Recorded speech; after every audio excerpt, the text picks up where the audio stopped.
Muy buenas, conciudadanos. Bienvenidos al canal de Un Ciudadano Utópico. Hoy tenemos un vídeo muy especial. Un vídeo en el que vamos a hablar de un tema reciente que acabamos de presenciar, como todos los años, el 8 de marzo, el Día de la Mujer.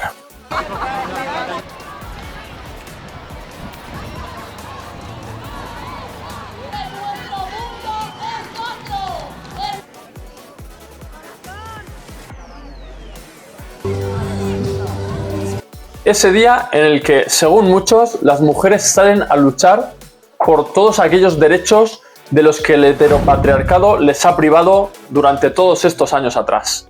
Pero aquí estamos para hablar con cabeza y no con pancartas. ¿Realmente vivimos en un país en el que las mujeres siguen oprimidas? ¿Siguen existiendo desigualdades legales entre hombres y mujeres? ¿O nos hemos pasado de frenada con todo este feminismo moderno? Pues bien, vamos a analizarlo con datos, con un poquito de humor y espero que con un poquito de paciencia, porque sé que este tema puede levantar ampollas. Pero sobre todo, espero que podamos emplear el sentido común. El patriarcado es un juez que nos juzga por nacer. La idea de que la mujer tiene menos derechos que el hombre en España está muy extendida en el mensaje feminista moderno. Pero esto es, ¿cómo decirlo?, totalmente falso. Desde hace décadas, mujeres y hombres tienen los mismos derechos. ¿Quieres votar? Puedes. ¿Quieres estudiar? También. ¿Quieres montar una multinacional o presentarte a las elecciones para ser la presidenta del gobierno? Adelante, suerte con ello. Pero incluso te diré algo, y aquí viene lo jugoso. Hay leyes que benefician a la mujer por encima del hombre. Algo a lo que le hemos puesto un nombre que sea menos peyorativo, como discriminación positiva, y así ejercer una desigualdad legal. Vamos con algunos ejemplos.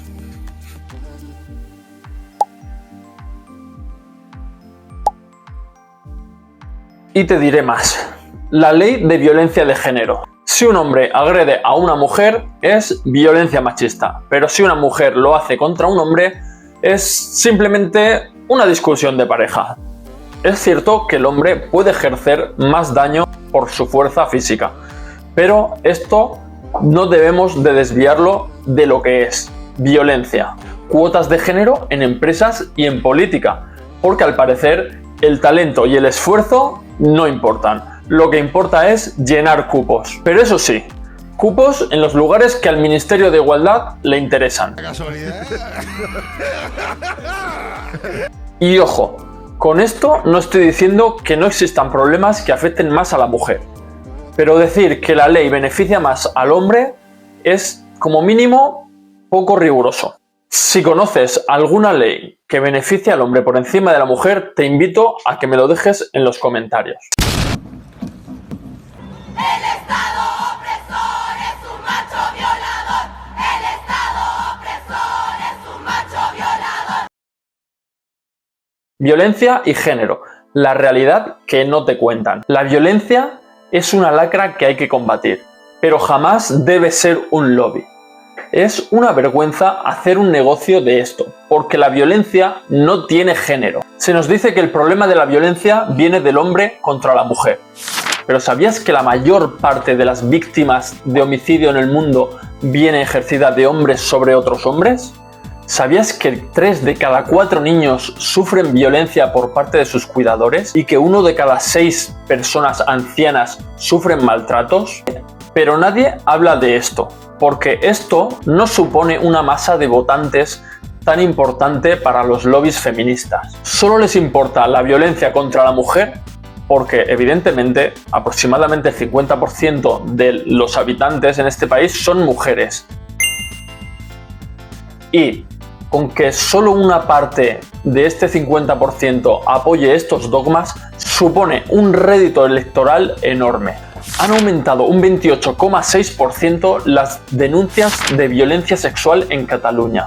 Y yo me pregunto, ¿cómo es posible que hayan aumentado tan significativamente estas cifras cuando se destina más dinero que nunca a campañas y a ministerios feministas. Ahora contamos con centenares de puntos lilas pagados por el contribuyente, como si estos fuesen a ejercer de una especie de escudo de fuerza que retengan al agresor. ¡Su poder es más de 8.000! ¿Más de 8.000? Seguro que tu scout se ha averiado, es imposible. Al igual que la brillante iniciativa del urbanismo de género, que no reduce en absoluto la violencia, pero sí los bolsillos de los contribuyentes. Como ya he dicho, el 80% de las víctimas de homicidios son hombres, pero como son del mismo sexo, esto no genera el mismo interés ni nos va a dividir como ciudadanos. La violencia no es machista, es humana. Esto no significa que la violencia contra la mujer no sea un problema, pero poner el foco solamente en la violencia del hombre contra la mujer es contarte solamente una pequeña parte del relato, que interesa a unos pocos y enfrenta a muchos. Tal vez, en lugar de decir hombres malos, mujeres víctimas, deberíamos de hablar de la violencia como un problema social generalizado.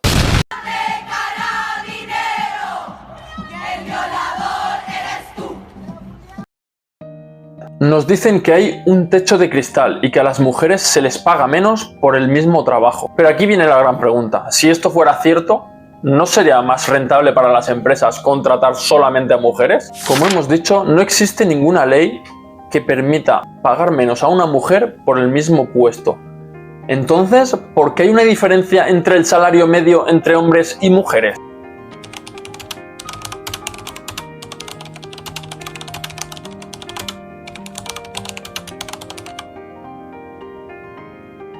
Y esto solamente son datos promedios. Evidentemente que habrá mujeres más ambiciosas que la mayoría de hombres, o que opten por puestos que conlleven mayores sacrificios por un puesto relevante. Pero la realidad es que los hombres de media suelen inclinarse más por lo anterior. No obstante, y aunque se habla mucho del techo de cristal, poco se habla del suelo pegajoso, de los trabajos duros y peligrosos, en el cual la mayoría de los trabajadores son hombres. Y hablo de trabajos como la minería, la pesca en alta mar o la construcción. ¿Dónde están las manifestaciones para que haya más mujeres ahí? Está muy bien luchar por la brecha salarial, que por otro lado no depende del patriarcado, pero sería mejor luchar por la precariedad salarial, por la carga abusiva de impuestos que sufrimos en España y por la falta de incentivos del emprendimiento y la producción para poder ser una potencia a nivel europeo.